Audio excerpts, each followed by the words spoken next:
Hello friends, good morning, જય સ્વામિનારાયણ. સ્વાગત છે તમારે નવા બ્લોગમાં. આજે આપણે બ્લોગની શરૂઆત 10:30 વાગ્યાને થાય છે અને એ પણ અંધારામાં છે. તો બુધવાર છે એટલે લાઇટ વહી ગઈ છે. અહીંયા અંધારામાં જ રસોઈ અત્યારે અમારે ચાલુ છે. જોઈ શકો છો તમે.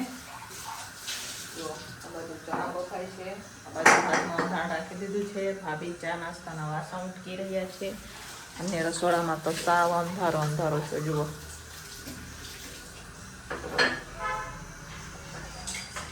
તો ચાલો આખો દિવસ આપણે ટિફિનમાં શું બનાવીએ એ હું તમારા સાથે શેર કરીશ. વિડીયો છેલ્લે સુધી જોજો અને જો તમને મારા વિડીયો ગમે તો લાઈક શેર સબસ્ક્રાઈબ કરી દેજો. આજે તો અમારી यहाँ વરસાદ નથી. બતાવું હું તમને. જુઓ, આજે વરસાદ નથી, આજે તડકો છે. જોઈ શકો છો, આવું કંઈક વાતાવરણ છે. આજે તો નથી અમારી यहाँ વરસાદ. મસ્તીનું વાતાવરણ છે, એક નંબર. કપડાં સુકાઈ જાય એવું. બરોબર, તમે જાણો કપડાં સુકાઈ જાય એવું વાતાવરણ છે. પણ લાઇટ વહી ગઈ છે આજે. તો ચાલો હવે જઈએ આપણે રસોડામાં.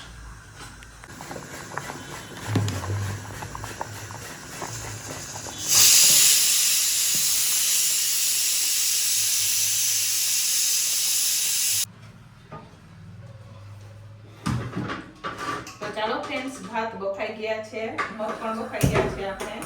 અને મેં સોલે ચણા બફા રાખ્યા હતા, એ પણ બફાઈ ગયા છે. પણ લાઇટ નથી તો લાઇટ વગર ગ્રેવી કેમ બનાવી એના ઉપર ચર્ચા થાય છે. જો લાઇટ ન આવે ને તો પછી ચીલી કટરમાં આપણે કરી નાખશું. અને જો અત્યારે મેં મગ બાફી લીધા છે તો મગના શાકનો વઘાર કરું છું. અને ગરમી પણ એવી છે તો વાત પૂછું માં તમે. તો મગ બફાઈ ગયા પછી આપણે દાળ બાફા રાખવાની છે. તો અત્યારે હવે હું મગનું શાક બનાવી દઈ છું. મગનું શાક બનાવી દઈશું આપણે. અહીંયા બધી વસ્તુ કટિંગ થઈ જ ગઈ છે. ટમેટાને ભાભી નીચે લોટ બાંધે છે. 12 વાગ્યા સુધી રાહ જોવાની. બાકી આપણે ચીલી કટર કરીને વધારે દઈશું. બરાબર, અહીંયા સરસ મજાના ટમેટા અને મસાલો ચડી ગયો છે. તો હવે આપણે મગ બાફીને રાખેલા નાખશું.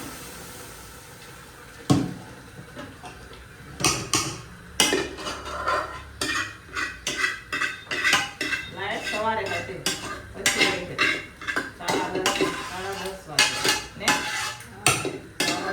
અમને શું ખબર લાઈટ ગ્રેવી ને એવું તો પહેલા રોજ લાઈટ ગઈ એટલે બેઠે. ચાલો, મસ્ત મજા. અહીંયા મગના શાકનો વઘાર આપણે થઈ ગયો છે. બુધવાર હોય એટલે મગ તો બને જ રસોડામાં. બરાબર, હવે કુકરને ધોઈ અને મૂકી દઈશું દાળ. તો ચાલો ફ્રેન્ડ્સ, ફાઇનલી હવે લાઈટ આવી ગઈ છે. 12:30 જેવું થવા આવ્યું છે. હવે ફટાફટ આપણે ગ્રેવી કરી અને ફટાફટ હવે સોલે ચણાનું શાકનો વઘાર કરીએ. સોલે ચણાનું શાક હું કેના માટે બનાવી રહી છું આગળનો વિડીયોમાં તમને કહીશ. બરાબર, વિડીયો છેલ્લે સુધી જોજો. અત્યારે તો દાળ બફાવા માટે રાખી દઈશું. અહીંયા મગનું શાક બની ગયું છે તો એ શાકને હવે નીચે ઉતારી દઈશું ને સોલે ચણાના શાક બનાવવાની આપણે તૈયારી કરશું. ત્યાં મસ્ત મજાનું મગનું શાક બનીને તૈયાર છે. એને નીચે ઉતારી દઈએ હવે આપણે.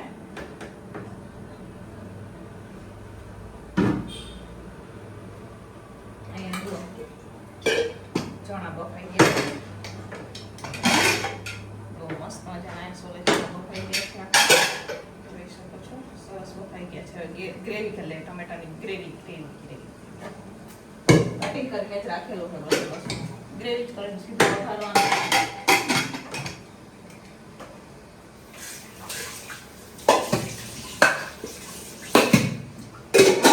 હું સોલે ચણાનું શાક બનાવી રહી છું. શાક બનાવી અને આપણે રોટલીની શરૂઆત કરી દઈશું. પછી દાળ વઘારશું. દાળ બફાઈ જશે એટલે જીરું નાખી દીધું છે.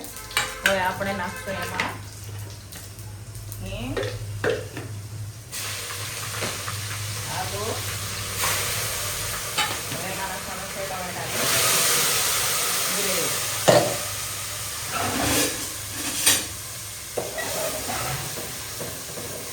હવે મસાલા કરશું આપણે.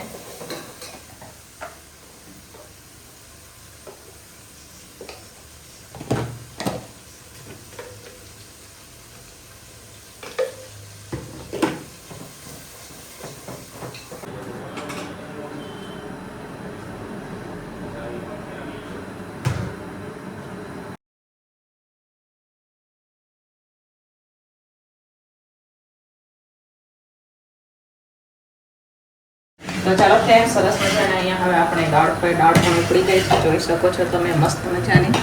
અને આજે અમારે સબસ્ક્રાઈબર કાલે મળવા આવ્યા હતા ને, તો એમને 2 ટિફિન જોતા હતા, તો એમના માટે અહીંયા મસ્ત મજાનું સોલે ચણાનું શાક બનાવેલું છે, જોઈ શકો છો તમે. સોલે પંજાબી ચણાનું શાક બનાવેલું છે. એ આવ્યા હતા ને, એમને એમ કીધું કે અમે તમારા વિડીયો 2 વર્ષથી જોઈએ, તો અમને તમારા ટિફિન જોવે છે. તો 2 ટિફિન લખાવી ગયા હતા કાલ સાંજે. અત્યારે હવે આપણે એમના માટે સ્પેશિયલી સબસ્ક્રાઈબર માટે સ્પેશિયલી આપણે સોલે ચણાનું શાક બનાવેલું છે, જોઈ શકો છો તમે. મસ્ત મજાનું અહીંયા સોલે ચણાનું શાક બનીને તૈયાર છે. હમણાં 12:30 લેવા આવશે, તો ચાલો હવે રોટલી બનાવી દઈએ. તો ચાલો ફ્રેન્ડ્સ, બપોરનું ટિફિન બનીને તૈયાર થઈ ગયું છે. તો ચાલો હું તમને બતાવું. તો અહીંયા મસ્ત મજાની આપણે દાળ બનાવેલી છે. અહીંયા મગનું શાક પણ બનાવેલું છે, સાથે અહીંયા ભાત છે, અને સબસ્ક્રાઈબરના ફરમાઈશ ઉપર આપણે મસ્ત મજાનું અહીંયા સોલે પંજાબી શાક બનાવેલું છે, રોટલી છે, સલાડ છે. તો બપોરનું ટિફિન બનીને તૈયાર થઈ ગયું છે. હવે અત્યારે હું ટિફિનો પેક કરી રહી છું. તો એ કાલે આવ્યા હતા આપણને મળવા, એમને એમ કીધું કે અમારે તમારું ટિફિન જોઈએ છે, તો સબસ્ક્રાઈબર માટે મસ્ત મજાનું અહીંયા આપણે સોલે પંજાબી શાક બનાવેલું છે. તો અમારા નમૂના ટિફિનમાં પણ આપણે નાખી દઈશું, બરોબર. તો ચાલો હવે ટિફિનો ભરી દઈએ.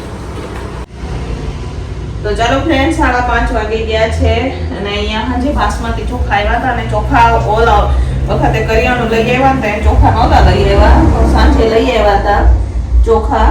તો અત્યારે અહીંયા કેરબામાં નખાઈ ગયા છે, થોડાક વધ્યા છે, 30 કિલોનું બાજકું લઈ ગયા મેં, બરાબર. તો હવે એને રસોડામાં રાખી દઈશું, અને સાંજના ટિફિનની પણ તૈયારી હવે ચાલુ કરવાની છે. તો ચાલો હવે આને રાખી દઈએ રસોડામાં. અને આજે આપણે બપોરે જમવાનું બનાવ્યું હતું ને સોલે શાક, એ સબસ્ક્રાઈબરના ફરમાઈશ પર બનાવ્યું હતું, બરાબર. તો થોડા બોઈધા ટીંડોળા ધોઈ ના, કાલ ટીંડોળા આપી દઈશું. ટીંડોળા બી ધોવાના છે, તો અહીંયા છે. તો ચાલો ફ્રેન્ડ્સ, વાગી ગયા છે 6:30. ભાભી રસોઈ કરે છે, અને હું અત્યારે જાઉં છું છત ઉપર, કેમ કે અમારે ચોકડીમાં છે ને પાણી આવે નીચે, તો છત ઉપર ઢાંકવાનું છે. તો પાટિયા લઈ આવ્યા ને રાખી દઈએ ને, તો રસોડામાં પાણી ન આવે, રસોડામાં પાણી આવે. તો અત્યારે મારે છત કરવાની, છત નીચે આવી લઈ લઈએ. તો જો ફ્રેન્ડ્સ, અહીંયા ઉપર આવ્યા છે આપણે, તો બાજુવાળાના છત ઉપર જાય આપણે. હવે આ ઢાંકવાનું છે, અહીંયાથી પાણી આવે નીચે એટલે.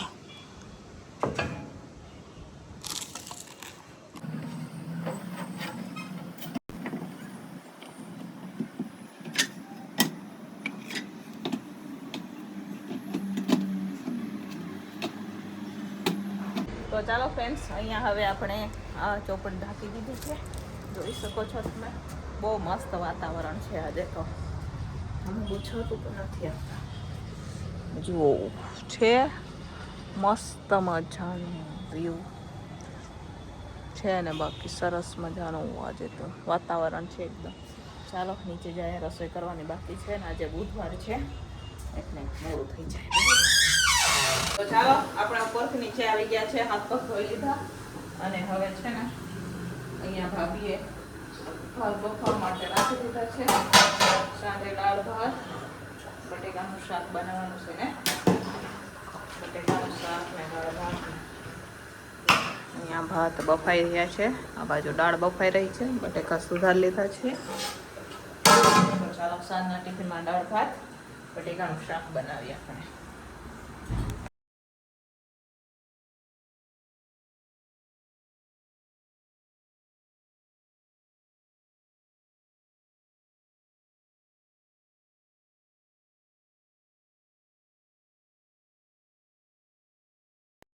તો ચાલો ફ્રેન્ડ્સ, અહીંયા ભાઈઓ આવી ગયા છે, અત્યારે જમી રહ્યા છે, જોઈ શકો છો. આ પરેશભાઈ છે ને બહુ મોડા લઈ આવે ને, જયેશભાઈ ડ્રાઈવર છે આ રિક્ષાના, પણ બહુ મોડા લઈ આવે. છોકરાઓ નથી રેડી થતા, એમ કે એ મોબાઈલમાંથી નથી નવરા થતા. હે ભાઈ, તમે નથી વેલા નવરા થતા? હે મિથુનભાઈ, કોણ નથી નવરું થતું? ઈ કયો મને. એવું કોને 3 વાર કેવું પડ્યું તું ભાઈ આજે? જો હમણાં આપણી આ 9 વાગે સભા ચાલુ થઈ જાય અને આ 8:45 થવા આવ્યા અને તમે જમો તો પછી કચરા પોતા ક્યારે થાય, હે સાફ સફાઈ ક્યારે થાય એ બધું જોવાનું હોય ને. તો આ બધા હે ને ક્યાંના હે કહું તમને, નર્મદા જિલ્લાના. આમાંથી કોણ કોણ કોને ઓળખે એ કોમેન્ટ કરજો. બધા નર્મદા જિલ્લાના. ભરૂચના કોણ? 3. હા 3 ભરૂચ જિલ્લાના અને બાકીના નર્મદા જિલ્લાના. આમાંથી જે ઓળખતા હોય કોમેન્ટ કરી દેજો, આમને ઓળખીએ એમ કરે.